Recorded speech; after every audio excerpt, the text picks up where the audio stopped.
In this next step, we're going to start working with the database. And what I usually like to do is start up the SQLite client or my database client, which gives me command line access to the database. And I do this because although I'm going to be changing the database with Python, I want to be able to independently verify what I've done by looking up the data in the SQLite client.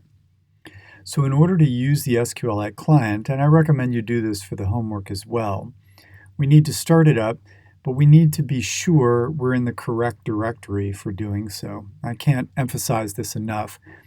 When you start SQLite 3 client, you must be in a directory that's relevant or that's the correct location for what you want to do. In our case, we're going to want to be in the project directory. Everything that happens is going to happen from the project directory. So what we need first is to start with a new terminal window. In order to go to a terminal window, I've already done it here obviously, I'm going to go to my search box and type terminal. You can also just pull up a terminal window that you already have running. Or in Windows, you would go down to the search box and type CMD. That would be the search box at the bottom. And that should get you a command prompt.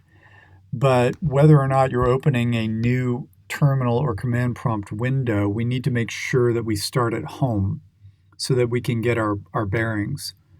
So I'm going to do that here on the Mac by typing the Unix cd command, cd, which takes me home. I can use pwd to see where I am. Now on Windows, it's going to be different. To go home on Windows, you're going to say cd home path. Now if it's a brand new window, you probably don't need to do it, but it can be just clarifying to be sure that you're going home and that you're starting from the home directory by using one of these two commands. On the Mac, it's cd, and on Windows, it's cd home path, and that should take you home. On Windows, you don't need to use pwd, and pwd doesn't work because you don't need to know where you are because every prompt tells you exactly where you are. But as I say on the Mac, you need to say pwd to see where you are.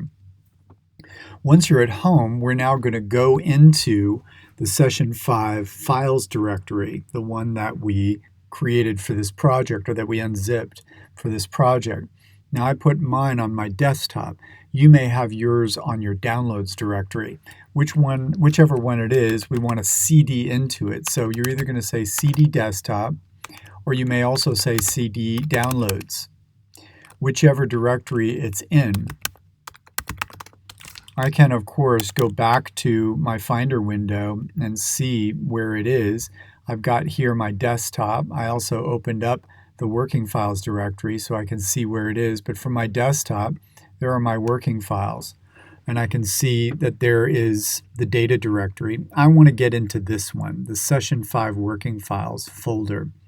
And it's in my desktop. So, of course, you need to relate where you know the folder to be to the commands here at the command line. I'm cding into desktop, and now I'm going to cd into Session 5 working files. At this point, from the Mac, I can do a pwd, and I can see that I'm in my Session 5 working files. And of course, as I said, in Windows, you don't need to do that because every prompt tells you where you are. Next, I'm going to do an ls or a dir. On the Mac, it's ls, and on Windows, it's dir. But I'm going to say ls, and I'm going to list out the files that are in this directory. And I should see a data, a pages, SQLite 3. This is the folder from which we're going to be working when we work in our SQLite 3 prompt. So now I'm going to go ahead and do what the exercises suggest, which is to go to SQLite 3 and say data / and create a new database file. On Windows, it's going to be this. It's going to be different. So from here, I say SQLite 3 and then data ip.db. And that's going to open up a new file in the data directory called ip.db. I'm not going to be able to see this file until I do something. From the terminal window, I'm going to say tables.